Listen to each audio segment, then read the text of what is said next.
ভাবের ভজন প্রচারের জন্য শ্রী লোচন দাস রায়ের অত্যাগ্রহবশত তিনি অনেক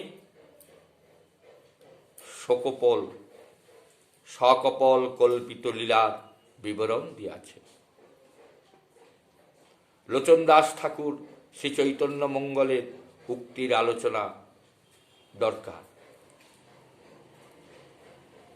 সকল্পিত সেই পদগুলিতেও তিনি পতিব্রতা নদিয়া রমণীদের চরিত্রে কলঙ্ক আরোপিত করিয়াছেন। বৃন্দাবন দাস ঠাকুর উক্তি হইতে জানা যায়, প্রভুর মদন সম রূপ লাবণ্য দর্শনে নারীগণ মুগ্ধ হইতে। তাহাদের মধ্যে কেহ কেহ শচীমাতার এবং কেহ কেহ গৌরী লক্ষ্মীদেবদের সৌভাগ্যের প্রশংসাই করিতেন। কিন্তু কোন নারী যে প্রভুর প্রতি স্বাভিলাষ দৃষ্টিপাত করিতেন তাহা বৃন্দাবন দাস ঠাকুর বলেন নাই, মুরারিগুপ্ত বলেন নাই। নদিয়া নাগরীদের সহিত নাগর রূপে গৌরের লীলা হইবে, ব্রজ নাগরীদের সহিত গোপীজন বল্লভ শ্রীকৃষ্ণের লীলার অনুরূপ। প্রভুর মধ্যে গোপীজন বল্লভ এবং ব্রজললনা নাগর শ্রীকৃষ্ণ থাকিলেও প্রভু যে ব্রজললনা নাগরের ভাবে আবিষ্ট হইয়া নবদ্বীপে কোন লীলা প্রকটিত করিয়াছিলেন। মুরারিগুপ্ত, বৃন্দাবন দাস ঠাকুর, কর্ণপুর এবং কৃষ্ণদাস কবিরাজ এই সমস্ত গৌর চরিতকারদের কেহই তাহা বলে নাই। বৃন্দাবন দাস ঠাকুর দাসের সবে স্ত্রীমাত্র নাহি দেখেন দৃষ্টিকোণে, স্ত্রীহান নাম প্রভুর এই অবতারে শ্রবণ না করিলা বিদিত সংসারে। এই উক্তির উল্লেখিত লীলায় প্রতিকূল। আগেই বলা হইয়াছে, ভগবান সকল স্বরূপে সকল লীলা করেন না। শ্রী গোবিন্দ সকল স্বরূপে সকল লীলা করেন না, তার অনেক রূপ আছে, তার বহু রূপ আছে। সমস্ত রূপে সমস্ত লীলা করেন না। যখন যে অবতার তখন সেই লীলাই তিনি করিয়া লীলা প্রকট করেন। যে কাজের জন্য আসেন সেই কাজ করিয়া তিনি লীলা প্রকট করেন। এই জন্যই মুরারিগুপ্ত আদি চরিতকারদের গ্রন্থে এদেশে লীলার উল্লেখ দৃষ্ট হয় না। শ্রী ভগবান নরসিংহদেব তিনি এলেন প্রহ্লাদের জন্য, প্রহ্লাদকে রক্ষা করবার জন্য। তিনি তো অন্য কোনো লীলা করলেন না। তিনি ভক্তবৎসল। এই নয় ভগবান নরসিংহদেবকে কৃষ্ণ বলিয়াই সমর্থন করা হইবে, সেখানে তাহার প্রেমগন্ধ লেশমাত্র পাওয়া যাইবে না। তাহাকে স্তব স্তুতি সেবা প্রেমময় রূপে, আনন্দময় রূপে, রক্ষাময় রূপে স্তুতি করলেই তিনি প্রেমময় রূপেই তোমাকে ধরা দেবেন। কিন্তু তিনি ব্রজেন্দ্রন্দন শ্রীকৃষ্ণের প্রেমমাখা লীলা তিনি কখনোই দৃষ্টি বা কখনোই তিনি দেখাইতে পারবেন না। প্রশ্ন হইতে পারে, পূর্বে বলা হইয়াছে রাধা কৃষ্ণ মিলিত স্বরূপ বলিয়া এবং রাধা ভাবের প্রাধান্যে শ্রী গৌরাঙ্গ নিজেকে রাধা মনে করিতেন বলিয়া তিনি নিজেই নাগরী, গৌরাঙ্গ নাগরী। গৌর নিজেই নিজেকে ভাবতেন আমি শ্রী রাধা, কৃষ্ণ আমার নাগরী, গৌরাঙ্গ নাগরী। তাহাই যদি হয় তাহলে তিনি লক্ষ্মীপ্রিয়া এবং বিষ্ণুপ্রিয়াকে বিবাহ করিলেন কি রূপে? কোন নারী কি অপর নারীকে বিবাহ করেন? এই প্রশ্নের উত্তরে নিবেদনেই বৃন্দাবন দাস ঠাকুর এবং কবি কর্ণপুরের উক্তি হইতে জানা যায়, লক্ষ্মীপ্রিয়া দেবী ছিলেন পূর্বলীলায় রুক্মণী এবং বিষ্ণুপ্রিয়া দেবী ছিলেন পূর্বলীলায় সত্যভামা। কি হল? শ্রীকৃষ্ণলীলায় লক্ষ্মীপ্রিয়া দেবী ছিলেন রুক্মণী আর বিষ্ণুপ্রিয়া দেবী ছিলেন পূর্বলীলায় সত্যভামা। রুক্মণী আর সত্যভামা দুজনেই প্রভুর সেবায় এলেন ভূমিকায়। উভয় শ্রীকৃষ্ণের দ্বারকা মহিষী, কিন্তু কেউ গোলকের অধীশ্বরী নয়, কারণ গৌর শ্রীকৃষ্ণ এবং রাধা মিলিত তিনি গৌরাঙ্গ। তাহলে তারা কান্তভাবে এসেছেন। গৌরের মধ্যে দ্বারকানাথও আছেন, সেই দ্বারকানাথ শ্রীকৃষ্ণের ভাবাবেশেই, অর্থাৎ দ্বারকানাথ শ্রীকৃষ্ণরূপেই প্রভু লক্ষ্মীপ্রিয়া দেবী এবং বিষ্ণুপ্রিয়া দেবীকে বিবাহ করিয়াছে। রাধাকৃষ্ণ মিলিত স্বরূপ, রূপ নহে। রাধাকৃষ্ণ মিলিত স্বরূপ, রূপ নহে। তথাকথিত একটি পাঠান্তরের আলোচনা।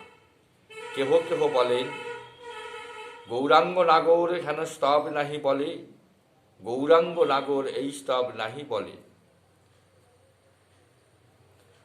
প্রভুপাদ অতুল কৃষ্ণ গোস্বামী যে সকল হস্তলিপিত পুঁথি এবং মুদ্রিত পুস্তক দেখাইয়াছেন, তাহাদের মধ্যে কোন স্থলে যদি তিনি এই পাঠ দেখিতেন, তাহলে তিনি নিশ্চয়ই তাহার মধ্যে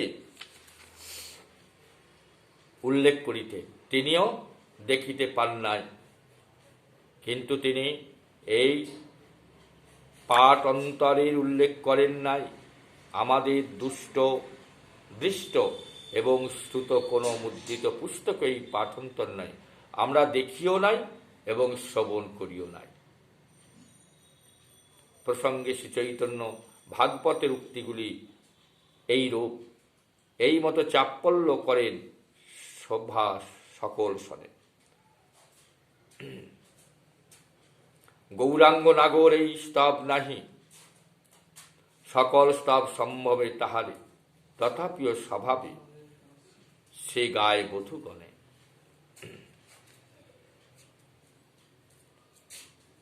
নয়নের কোনেও কোনো স্ত্রীলোকের প্রতি প্রভু দৃষ্টিপাত করেন না, এমনকি এই অবতারে প্রভু স্ত্রী শব্দটিও পর্যন্ত শ্রবণ করেন না। ইহা হইতে জানা যায় যে স্ত্রীলোকের সহিত আলাপ আদির কথা তো দূরে থাক, কোন স্ত্রীলোকের প্রতি নয়নের কোনেও প্রভু দৃষ্টিপাত করিতেন না, এবং কোন স্থলে স্ত্রীলোকের প্রসঙ্গ উঠিলে তিনি তাহা শুনিতেনও না। সুতরাং প্রভুর পক্ষে গৌরাঙ্গ নাগর হওয়ার কোনো সম্ভাবনা থাকিতে পারে না, এবং সেই জন্য মহাপ্রভু সম্বন্ধে গৌরাঙ্গ নাগর রূপের স্তব হইবে নিতান্ত অবাস্তব বিষয়ের স্তব। বলতে চাচ্ছেন কি, যে গৌরাঙ্গ নাগর এ কথাতে বলা যাবে না, যে কেউ যে বলবে গৌরাঙ্গ নাগর, যে তিনি নাগরও নয় আর নাগরীও নয়, গৌরাঙ্গ সুন্দর।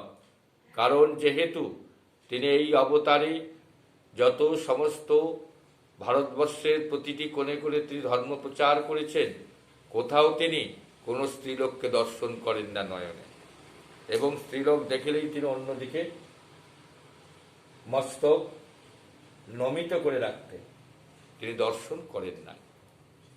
তাহলে তিনি গৌরাঙ্গ নাগরী হবে কি করে? তিনি সকলকেই তিনি প্রকৃতি রূপে দর্শন করতেন, মনে করতেন, দর্শন নয় মনে করতেন, নামও ধরতেন না। সেই জন্য বারংবার বলছেন তাকে কিরূপে গৌরাঙ্গ নাগরী বলা হবে, নাগর বলা যাবে। অতএব যাকে কোনো স্ত্রীলোকের নামও তিনি শ্রবণ করতেন না, কথাও বলতেন না। গৌরাঙ্গ নাগর রূপের স্তব নিতান্ত অবাস্তব। যে গৌরাঙ্গ নাগর তাকে স্তব করবে, এটাও অবাস্তব। কেউ যদি করে সে মহাপরাধী।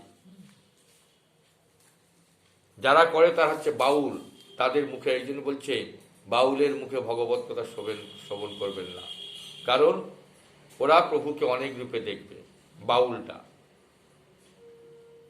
পরবর্তী পয়ারে যদ্যপি সকল স্তব সম্মানে তাহানে, তথাপিও স্বভাবে সে গায়ে বধূগণে। এই পয়ারের সহিত বই সঙ্গতি নাই, কেননা পূর্বেই প্রকাশিত হইয়াছে নাগর ভাব প্রভুর স্বভাব ছিল না।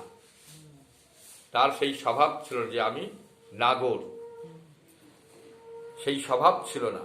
এই সমস্ত কারণে পরিষ্কারভাবেই জানা গেল গৌরাঙ্গ নাগর বৈষ্ণব নাহি বলে সে বৃন্দাবন দাস ঠাকুর। বৃন্দাবন দাস ঠাকুর বলেন নাই, তাতে তিনি যখন বলেনি আমাদেরও বলবার প্রয়োজন নেই। পাঠান্তর শ্রীলোচন দাসের গৌর নাগরী ভাবের পদের কথা পূর্বেই বলা হইয়াছে। ডকটর বিমান বিহারী মজুমদার তাহার শ্রী চৈতন্য চরিতের উপাদান নামক গ্রন্থের আরম্ভ করিয়া কয়েকটি পৃষ্ঠায় গৌর নাগরী ভাব সম্বন্ধে আলোচনা করিয়াছেন। আচ্ছা, ডক্টর বিমান বিহারী মজুমদার গৌর পদ তরঙ্গিনী হইতে তিনি কয়েকটি নাগরী ভাবাত্মক পদ উদ্ধৃত করিয়াছেন। কোন কোন পদে বাসু ঘোষাদি প্রসিদ্ধ পদকর্তাদের নামেরও ভণিতাও আছে। ডক্টর মজুমদার লিখিয়াছেন, বাসু ঘোষের নামে এমন কয়েকটি পদ আছে যেগুলি দেখিলেই মনে হয় কৃষ্ণলীলার সুপ্রসিদ্ধ পদ ভাঙিয়া তাহার নামে চালাইয়া দেয়া হইয়াছে। নিঃশেষে ছিনু ঘুমের ঘোরে, নিশিশেষে ছিনু ঘুমের ঘোরে গৌর নাগর পরিরম্ভিল মোরে, গণ্ডে কমল কয়ল সেই চুম্বন দান, কয়ল অধরে অধর রসপান, ভাঙল নিদ নাগর চলি গেল। নিশি শেষে ছিনু ঘুমের ঘোরে।